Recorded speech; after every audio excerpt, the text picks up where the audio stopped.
Yes! Salut tout le monde! Je m'appelle Louis Dumas et on est reparti pour un autre vlog cette semaine. Qu'est-ce qu'on va vlogger? Pas compliqué. On fait un petit unbox de la compagnie Chope-moi ça. Fait qu'on va ouvrir la boîte Le Forestier, voir un petit peu ce qu'il y a à l'intérieur. Puis en même temps, si t'aimes ce que tu vois dans les prochaines minutes, si t'aimes ou que ça t'intéresse, tu sais, peu importe, je t'open là-dessus, open mind, ben raide. Ben regarde, drop un like, follow, commente, puis commande-nous un produit en même temps. On va y découvrir ensemble. Donne-moi donc ton avis de ce que tu peux percevoir. Fait que bon show tout le monde.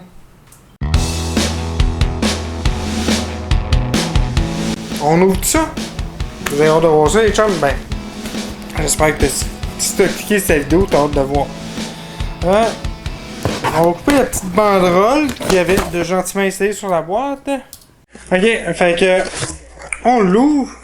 Et regardez, un emballage un petit peu qui rappelle le François Lambert style, compact avec des rajouts, fait que ça se promène pas, au contraire des boîtes d'Amazon. Une fois le petit papier bulle enlevé, on voit le contenu de la petite boîte. On a une casquette. Que bon, je sais pas, mais je vais faire noter une casquette sur 10, là, mais on va essayer. Bon, c'est une snapback d'entrée de jeu. Fait que couleur unie. T'as une snapback, regarde, vraiment, y a pas de couleur différente de la palette, rien. Puis c'est la maison d'herbe. Ça, je pense même que c'est vraiment une vidéo, je me trompe pas. Bon, fait que, je vous dirais, côté apparence, il y a des petits renfoncements ici, mais ça va se remplacer avec le temps. On va l'agrandir, hein, parce que c'est ajusté pour les petites têtes.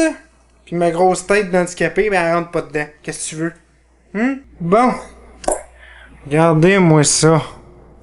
Bon, c'est pas la cassette qui va mieux m'aller cette année, mais je vous ai pour une casquette peut-être un 7.5 sur 10. Une casquette raisonnablement belle. Elle a des bons points, mais c'est pas la casquette de l'année, elle aura pas changé ma vie. Fait que 7.5 sur 10. Hey, chum! Oublie ce que je viens de te dire. C'est pas 100% coton, 100% en chambre. La maison d'herbe à Drummondville, vraiment. Je crois que c'est Saint-Majorique, plus exactement comme localisation. Fait que, regarde, chum, tu sais ce que t'as à faire. Maison d'herbe, 100% chambre. 100% chambre. Mais c'est surprenant, c'est quand même pas si rugueux que ça. J'aurais pensé que ça a été plus rugueux. Ah, c'est pas doux comme, mettons, de la soie. Mais c'est pas aussi rugueux qu'on pourrait le croire. Yes! Après ça, on a... c'est-tu de la bière? 100% naturel. Regardez-moi donc ça. C'est-tu de la bière pour de vrai? Allez, là, il va falloir que je goûte ça en live, là. Jusqu'à risque d'être un peu chaude, hein? Je sais pas c'est quoi qu'il y a dedans. Ah, je pense que c'est des savons. Des savons à la bière.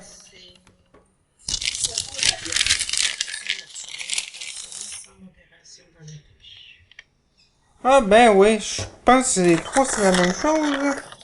Non, c'est pas la même chose. Fait que regardez donc ça, j'avais prévu le coup pour des savons. J'ai eu un petit bol d'eau. Mais je vous dirais, je pense que ces deux-là c'est la même chose. Ben non, pas ces deux-là, mais ces deux-là ici. C'est Moulin 7, l'autre c'est Julien, puis l'autre c'est Pascal. Je vous dis, on va en essayer un. On va en essayer un, ces trois. Mais globalement, c'est sûr que l'aspect est beaucoup moins beau que les savons que j'ai essayé précédemment de François Lambert. Par contre, il semble ferme, ça n'a pas l'air des savons qui vont fondre très très rapidement. Fait que, try it. Je vais rapprocher mon petit bol d'eau.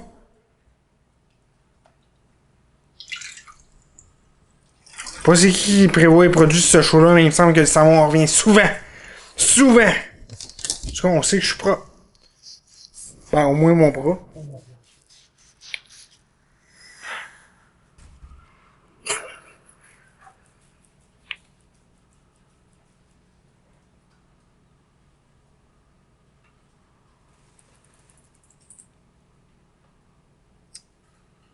Je peux déjà vous dire ma note. Une bonne déception. Une bonne déception. C'est sûr que, tu sais, j'ai un point de comparaison assez élevé, ben tu sais, une bonne déception. L'odeur est beaucoup moins forte que des savons que j'ai essayé précédemment sur ma chaîne. Il est dur à faire mousser quand même. Mais tu sais, je sens que c'est un savon qui va durer longtemps aussi. Et ça y rapporte des points, pis c'est pas nécessairement des arômes qui sentent fort. C'est peut-être voulu. Fait que je dirais avec une note de 6 sur 10. Ça coince un peu là, mais ouais, 6 sur 10, ça me semble legit. Ah. Ok, fait que je vais vous résumer ça. On a le Moulin 7 microbrasserie.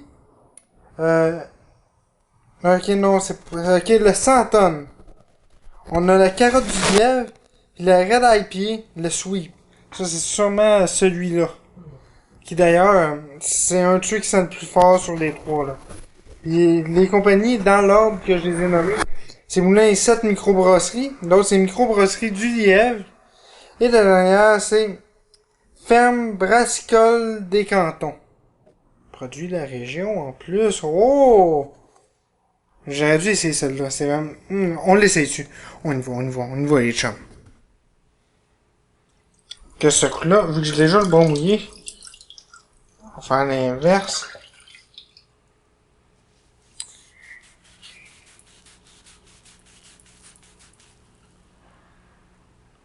Oh! Oh oh! Je peux déjà vous dire que ce savon va chercher un 7. C'est sûr que là, j'ai décidé de pas comparer par rapport au savon que j'ai testé précédemment de François Lambert. Parce qu'on s'entend que la comparaison se tient même pas côté des odeurs. Mais tu sais, c'est pas parce qu'un savon sent fort que c'est ça qu'on veut absolument. Hein. Des fois, on aime ça avoir un savon plus discret, là, pas un savon qui va sentir pendant 3 jours le popcorn, là, mettons. Ben, c'est ça. Ça, c'est plus idéal à ce niveau-là. Sinon, qu'est-ce qu'il nous reste dans la boîte? Des noix grillées, tomates et basilic. Ah, ils ont pensé à mon estomac. La fringale, noix grillées, tomates et basilic. C'est bel et bien ça. Oh oui. Je sais pas si vous avez entendu le doute en régie, mais il y a eu le doute. Oui, oui. Parce que c'est vrai que ça n'a pas de l'air des noix nécessairement. Là, je vais vous montrer l'emballage. Est-ce qu'on le voit bien? Oui, ça cadre. Bon. Puis un coup sorti, regardez le sac. Quand même que... Ah là, on le voit moins bien que la lumière qui reflète, hein? Désolé. On va goûter à ça. Prendre des ciseaux. Hey, vous avez su ça comment je t'agis? J'ai essayé de pas l'accuser, mais j'ai carrément passé à côté de l'emballage. Un beau coup de ciseaux dans le vide. Je pense qu'il y a des tomates vraiment à l'intérieur du sac. Je sais pas. Oui, c'est des tomates, ça, cette histoire-là. Oh non, c'est une cachou. Hey, on voit que je vois bien hein, dans la vie. C'est une tomate et non, c'est une cachou.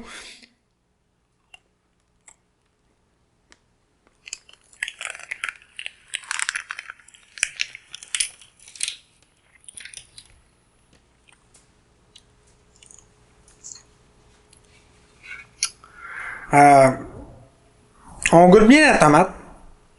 Le basilic aussi. C'est sûr que c'est pas des saveurs qui vont chercher des notes dans les extrêmes de salé, sucré ou quoi que ce soit, comme d'autres produits que j'ai essayé précédemment. Mais quand même que pour de l'alliage de saveurs, il est bien présent, pis c'est pas des saveurs fortes en goût. Fait que ça m'impressionne quand même. Fait que je vous dirais un 8 sur 10.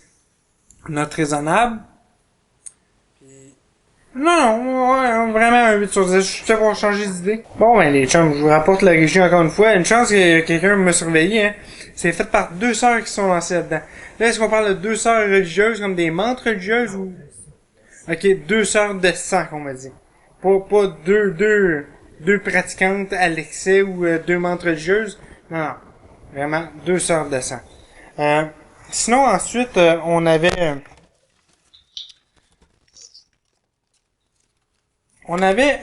le porc épic.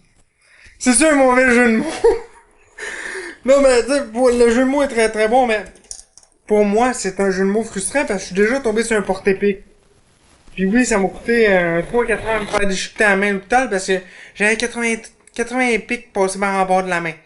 Fait que c'est pas des bons souvenirs nécessairement, moi, des portes épiques. Mais là, un port épique, on va l'essayer. On va lui laisser sa chance, on essaye ça.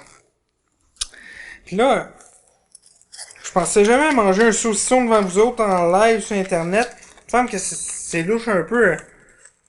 Viens-t'en, on va goûter ça, ce saucisson-là. Je suis pas nécessairement très à l'aise de manger un saucisson devant vous, mais je me lance. Je me lance avec confiance. Puis je vais garder ma dignité là-dedans, croyez-moi.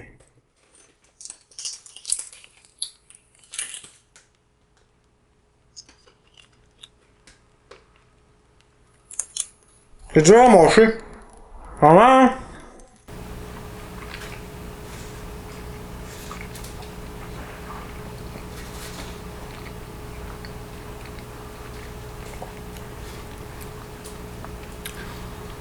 Bon, mon review après cette succulente bouchée. C'est un saucisson au porc. Fait avec un arôme de bière IPA des Mille-Îles. Pour être franc, on trouve quand même le goût de la bière dedans. C'est bon. Je vous le dis, c'est bon. Surtout dans un alcoolique, c'est bon. Je pense qu'à la place de me saouler, à cette heure, je vais manger des saucissons à base de bière IPA. Moins bon pour ma santé. Ben, je sais pas. Ça dépend des quantités, là. Mais je vais y aller avec je suis fan de saucissons. J'essaie de pas me laisser influencer, là. Un 9. Ouais, c'est très bon. Donc, un 9 sur 10 pour le saucisson. Qui, ma foi, j'ai encore le goût en bouche. Je suis comme, c'était bon, ça. Fait que c'est ça qui conclut la découverte Chope-moi ça. Une cassette de plus à ma collection. Ça, c'est pas perdu. Sinon, 3 savons de plus à mon line-up incroyable de savons. Puis le saucisson, je vous le dis, il reviendra pas chez nous. Je vais le manger sur la route, clairement. Avec tout le monde. J'espère que vous avez aimé ça, encore une fois. Si tu as aimé ça, drop un like, follow, commente. À la prochaine, les chums. Bye.